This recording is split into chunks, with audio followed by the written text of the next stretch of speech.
इस कहानी में एक ऐसी खतरनाक भविष्यवाणी की जाती है जिसके अनुसार अगले आने वाले कुछ महीनों में पृथ्वी से एक ऐसा भयानक एस्टेरॉयड आकर टकराएगा जो कि इंसानियत का पृथ्वी से पूरी तरह से नामो निशान मिटा देगा, जो कि 65 मिलियन साल पहले डायनासोर्स पर गिरे उस एस्टेरॉयड से भी बड़ा होगा। तो इंसान आखिर किस तरह से इस बड़े से एस्टेरॉयड से खुद को बचा पाएंगे? चलिए जानते हैं आज की इस कहानी से। कहानी की शुरुआत में सारा और लियो को दिखाया जाता है जो कि टेलीस्कोप से आसमान की तरफ देख रहे थे। दरअसल ये दोनों आपस में प्यार किया करते थे। साथ ही ये दोनों एस्ट्रोनॉट होते हैं जो अंतरिक्ष गतिविधियों पर नजर रखा करते थे। लेकिन तभी ये नोटिस करते हैं कि तारों के बीच एक अलग सा चमकता तारा है जो कि इन्होंने पहले कभी नहीं देखा था। शुरू में इन्हें लगता है कि शायद ये कोई सैटेलाइट है, लेकिन पीछे जो इनके प्रोफेसर खड़े होते हैं वो कहते हैं कि इसकी फोटो खींचकर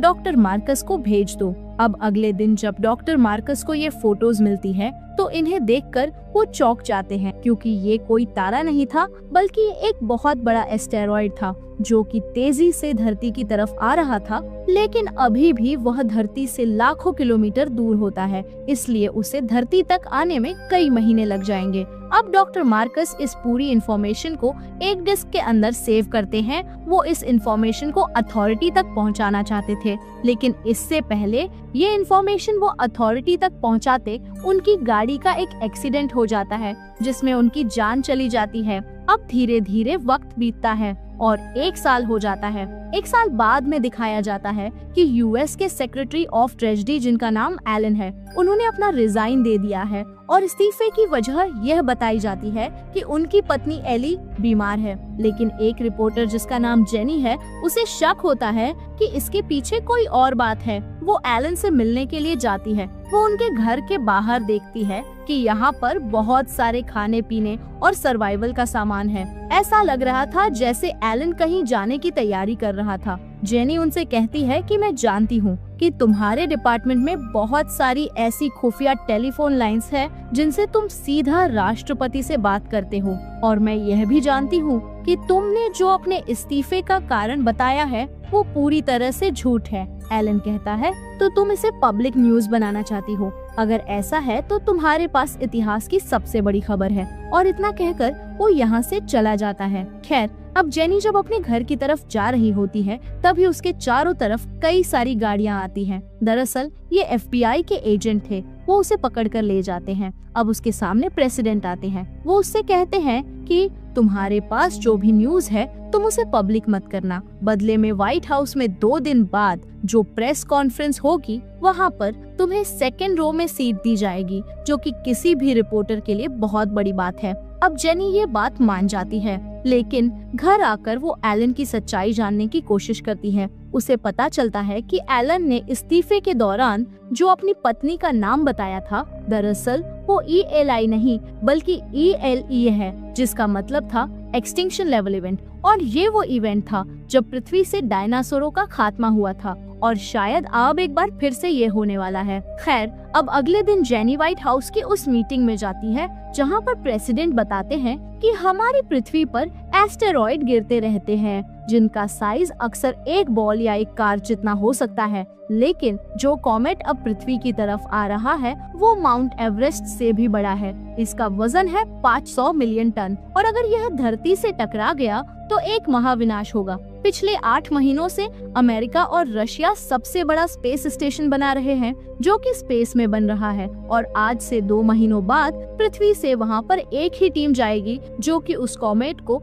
धरती पर आने से रोकेगी। प्रेसिडेंट यहाँ पर डॉक्टर मार्कस और साथ ही लियो बिडरमैन का नाम भी लेते हैं। वो कहते हैं कि सबसे पहले इन दोनों ने ही उस कॉमेट को देखा था। हालांकि एक कार एक्सीडेंट में इन दोनों की जान चली गई थी, लेकिन लियो बिडरमैन अभी भी जिंदा है, लेकिन उसके बारे में किसी को कुछ पता नहीं है। दरअसल उस एक्सीडेंट में डॉक्टर मार्कस की गाड़ी जिस दूसरी गाड़ी से टकराई थी, तो उस दूसरी गाड़ी के ड्राइवर की जान चली गई थी। तो सरकार को लगा कि वो लियो बिडरमैन है, लेकिन उन्हें एस्टेरॉइड की वो डिस्क मिल गई, जिससे हमें पता लगा कि एक बड़ा सा एस्टेरॉइड अर्थ की तरफ आ रहा है, लेकिन इतनी जल्दी वो पृथ्वी से नहीं टकराएगा, क्योंकि वो धरती की तरह ही सूरज के चक्कर लगा रहा है। लेकिन बहुत ही जल्द वो कोमेट पृथ्वी की बेल्ट में आ जाएगा, जिससे एक बड़ा कोलाइजन होगा, जिससे पृथ्वी से पूरी इंसानियत मिट जाएगी। लियो बिडरमैन को यह पता नहीं होता कि ये वही एस्टेरॉइड है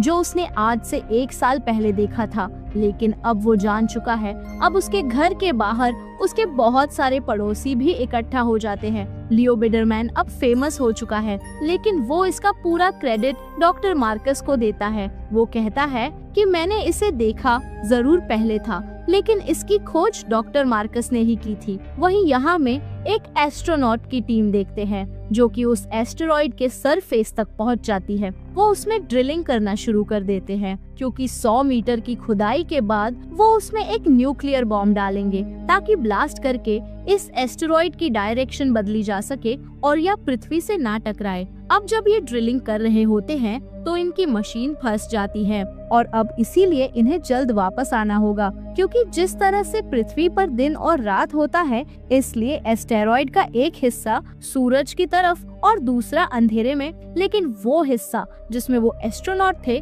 जब वो सूरज की तरफ आएगा तो उसका टेम्परेचर 350 डिग्री सेल्सियस से भी ज्यादा बढ़ जाएगा, और इस कॉमेट के सरफेस पर जो गैसें हैं वो अपने आप ही ब्लास्ट होने लग जाएंगी। अब किसी तरह से ये एस्ट्रोनॉट उस बम को यहाँ लगा देते हैं, लेकिन अब एस्टेरॉइड सूरज की दिशा में आ जाता है, जिससे यहाँ पर बहुत गर्मी बढ़ जाती है। यहाँ पर गैसें फटना शुरू हो जाती है। इन्हीं में से एक एस्ट्रोनॉट का चेहरा सूरज की तरफ हो जाता है, जिससे उसकी आंखें खराब हो जाती हैं, क्योंकि यहाँ पर गर्मी और रोशनी बहुत ज्यादा है। जब ये वापस आने लगते हैं तो एक एस्ट्रोनॉट को एक गैस का ब्लास्ट अंतरिक्ष में ले जाता है। ये उसे वापस लेने के लिए भी नहीं जा सकते थे, क्योंकि इनका जो स्पेसशिप था उसमें इतना ज्यादा फ्यूल भी नहीं था। अब बचे एस्ट्रोनॉट अपने शिप में आकर यहाँ से निकल जाते हैं, और जब ये लोग कोमेट से बहुत दूर आ जाते हैं तब ये एक ब्लास्ट करते हैं, जिससे इनका स्पेसशिप बुरी तरह से हिल जाता है।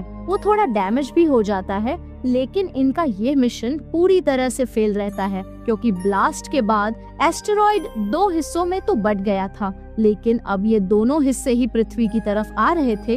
अब अमेरिका के राष्ट्रपति को जब यह बात पता चलती है तो उन्हें बहुत दुख होता है। अब वो स्पीच देते हैं और बताते हैं कि दोनों टुकड़े पृथ्वी की तरफ ही आ रहे हैं, जिनमें से पहला टुकड़ा समंदर में गिरेगा और उससे जो समंदर में लहरें उठेंगी वो हजारों फीट छी होंगी। यह एक महासुनामी होगी। पानी की स्पीड इतनी ज्यादा होगी कि एक ही घंटे में वह 1100 मील का सफर तय कर लेगा, लेकिन फिर भी हम 10 लाख लोगों को बचा सकते हैं, क्योंकि जब से हमें कोमेट का पता चला था हम इसकी तैयारी कर रहे थे। हमने मिजो की सो फ्लाइंग स्टोन में बहुत ही गहरी गहरी सुरंगें बनाई हैं, जिसके अंदर की 2 साल की सप्लाई भी मौजूद है। 2 लाख लोगों को हम पहले ही चुन चुके हैं, जिसमें आर्मी वाले डॉक्टर्स, इंजीनियर्स और बाकी जो आर्टिस्ट लोग हैं वो सब होंगे, और 8 लाख लोगों को लॉटरी सिस्टम से चुना जाएगा। इसमें 50 साल से ज्यादा उम्र वाला कोई भी नहीं होगा, यानी कि 50 साल से ज्यादा उम्र वालों को यही मरने के लिए छोड़ दिया जाएगा। अब इसके बाद लियो की फैमिली को फोन आता है। उन्हें बताया जाता है कि उन्हें इस प्रोग्राम के लिए पहले ही चुन लिया गया था, क्योंकि लियो वो था जिसने सबसे पहले इस कॉमेट को खोजा था। यहाँ पर सारा की फैमिली भी होती है जिन्हें कि नहीं चुना जाता, इसलिए वो सारा के पास जाता है, उसे 2 रिंग्स दिखाता है। वो कहता है कि हम दोनों शादी कर लेते हैं, तब तुम हमारी फैमिली का हिस्सा बन जाओगी और हमारे साथ जा पाओगी। मैंने नेशनल सिक्योरिटी से बात कर ली है, लेकिन वह अपनी फैमिली के बिना नहीं जाना चाहती थी। लियो कहता है कि मैंने उनके लिए भी बात की है, जल्द ही कोई ना कोई रास्ता निकल आएगा, इसलिए ये दोनों शादी कर लेते हैं। और कुछ दिनों के बाद यहाँ एक गवर्नमेंट की बस आती है, जो कि उन लोगों को जिन्हें चुना गया था सुरक्षित जगह लेकर जाने वाली थी। उनकी इस लिस्ट में सहारा का नाम तो होता है, लेकिन उसके पेरेंट्स का नाम नहीं होता। हालांकि लियो ने व्हाइट हाउस में रिक्वेस्ट की थी जिसमें बता गया था कि लिस्ट में सारा के पेरेंट्स का नाम भी होगा, लेकिन अब यहाँ उनका लिस्ट में नाम नहीं होता, जिस वजह से सारा के पेरेंट्स नहीं जा सकते थे। सारा अपने पेरेंट्स के बिना नहीं जाना चाहती थी। हालांकि लियो उसे समझाने की कोशिश भी करता है, लेकिन वह यहीं पर अपने पेरेंट्स के साथ रुक जाती है और लियो को ना चाहते हुए भी यहाँ से जाना पड़ता है। वहीं दुनिया खत्म होने की खबर के बाद चारों तरफ अफरा तफरी लूटपाट का माहौल है। हालांकि कर्फ्यू लगाया गया है, लेकिन अब कोई भी किसी रूल को फॉलो नहीं कर रहा था। सभी लोग इस सच्चाई को मान चुके थे कि पूरी दुनिया खत्म होने वाली है। अब लियो अपनी फैमिली के साथ उस जगह तक पहुंच जाता है जहां उन्हें अगले 2 साल तक रहना होगा, लेकिन लियो अंदर नहीं जाता। वो अपनी फैमिली से कहता है कि मैं सारा को लेने के लिए जा रहा हूं और मैं उसे लेकर ही लौटूंगा। ये कहकर वो वहाँ से निकल जाता है। अब 12 घंटे बचे हैं जब वो छोटा एस्टेरॉइड आकर समंदर में गिरेगा।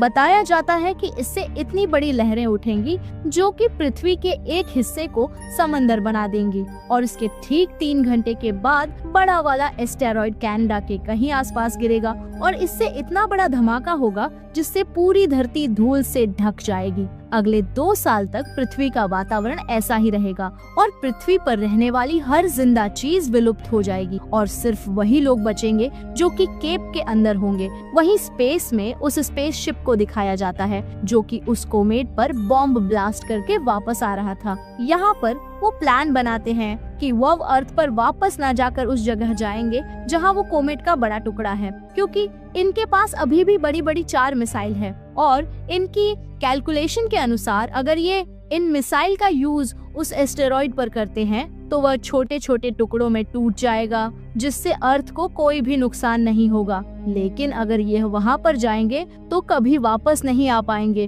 क्योंकि इनके पास वापस आने का फ्यूल नहीं होगा। लेकिन अभी अपनी जान देने के लिए तैयार थे, इसलिए ये लोग अपना स्पेसशिप लेकर उस बड़े एस्टेरॉइड की तरफ निकल पड़ते हैं। वहीं लियो सारा के घर पहुंचता है, लेकिन वहां पर सारा नहीं होती। वो अपनी फैमिली के साथ यहाँ से जा चुकी थी, इसलिए वो अपनी बाइक लेकर उसे ढूंढने निकल जाता है। सड़कों पर ट्रैफिक होता है, लोग अपनी जान बचाकर भाग रहे थे, लेकिन वह कहाँ जा रहे थे यह किसी को कुछ नहीं पता, क्योंकि अब अर्थ पर कोई भी जगह सेफ नहीं थी। खैर, अब लियो सैरा को ढूंढ लेता है और इस बार सैरा के पेरेंट्स उसे लियो के साथ जाने के लिए मना लेते हैं। वो कहते हैं कि तुम अपने छोटे भाई को भी ले जाओ, इसलिए सारा अपने छोटे भाई को लेकर वहाँ से चली जाती है। वहीं न्यूज रिपोर्टर जेनी को दिखाया जाता है, जिसे लेने हेलीकॉप्टर आया होता है, क्योंकि उसका नाम भी उस लिस्ट में होता है। लेकिन वह अपनी जगह अपने दोस्त और अपने छोटे भाई को हेलीकॉप्टर में बैठा देती है और खुद अपने डैड से मिलने के लिए चली जाती है, जिनसे वह पिछले कई सालों से नाराज थी। लेकिन अब जिंदगी के इन आखिरी पलों में वह सारी बातें भूलकर अपने पिता से मिल जाती है। वो अपने फादर के गले से लग जाती है और तभी आसमान में दिखाया जाता है कि वह छोटा एस्टेरॉइड धरती तक पहुंच चुका है। वह तेजी से जलता हुआ समंदर की तरफ बढ़ रहा था और जब वह समंदर में गिरता है तो एक बहुत बड़ी शॉक वेव आती है, जिससे ऊंची ऊंची पानी की लहरें पैदा होती हैं और जेनी, जो अपने पिता के साथ समुंदर के किनारे खड़ी थी, वो हमेशा के लिए इन लहरों में समा जाती है। यहाँ पर पूरे शहर के शहर तबाह हो जाते हैं। लियो सेरा और उसके भाई को लेकर एक ऊंची पहाड़ी की तरफ जा रहा होता है। वहीं स्पेस में उन एस्ट्रोनॉट की टीम उस तरफ जा रही होती है जहाँ वो बड़ा एस्टेरॉइड है। यहाँ पर जितने भी एस्ट्रोनॉट होते हैं वो सब अपने परिवार से बात करते हैं। ये इनके लिए एक बहुत ही इमोशनल मोमेंट होता है, क्योंकि ये जानते थे कि इसके बाद यह कभी अपने परिवार से बात नहीं कर सकेंगे। कुछ ही समय बाद इनका स्पेसशिप, जिसमें 4 न्यूक्लियर बॉम्ब है, उस एस्टेरॉइड से टकराता है, जिससे एक बहुत बड़ा ब्लास्ट होता है और उस बड़े से एस्टेरॉइड के बहुत छोटे छोटे टुकड़े हो जाते हैं, जो कि अर्थ के ऑर्बिट में आते ही जलने लगते हैं, यानी कि उनसे धरती को कोई भी नुकसान नहीं होगा। वहीं सारा, लियो और भी लोगों को दिखाया जाता है जो कि एक पहाड़ की चोटी पर चढ़ चुके हैं। दरअसल वो पानी यहाँ इतनी ऊपर तक नहीं आ सकता वो यहाँ बैठकर आसमान में जलते उन छोटे एस्टेरॉइड को देखते हैं, क्योंकि अगर ये बड़ा कोमेट पृथ्वी पर गिर जाता तो पृथ्वी से हर एक जिंदा चीज का विनाश हो जाता, जैसे कि आज से 65 मिलियन साल पहले डायनासोर्स का हुआ था। लेकिन अब उन एस्ट्रोनॉट्स की कुर्बानी की वजह से सभी इंसानों की जान बच गई थी। हालांकि लाखों लोग उस सुनामी की वजह से जरूर मारे गए, लेकिन इंसानियत का खात्मा नहीं हुआ। पूरे का पूरा शहर अब समंदर बन चुका था। खैर, अब पानी यहाँ से वापस चला जाता है और कुछ दिन बाद प्रेसिडेंट बताते हैं, वो स्पीच देते हैं कि हम अपने हीरोज को कभी नहीं भूल पाएंगे, जिन्होंने अपनी कुर्बानी देकर अर्थ को बचाया। हर मौके पर हम उन्हें याद करेंगे। हमारे शहर तबाह हो चुके हैं, लेकिन हम उन्हें दोबारा बसा लेंगे और हम अपने बच्चों को, जिन हीरोज ने हमें नई जिंदगियां दी हैं, उनकी कहानियां सुनाएंगे। इस फिल्म की कहानी भी यहीं पर खत्म हो जाती है। ये कहानी आपको कैसी लगी, हमें कमेंट करके बताइए और आगे ऐसी कहानी देखने के लिए हमारे चैनल को सब्सक्राइब कर लीजिए।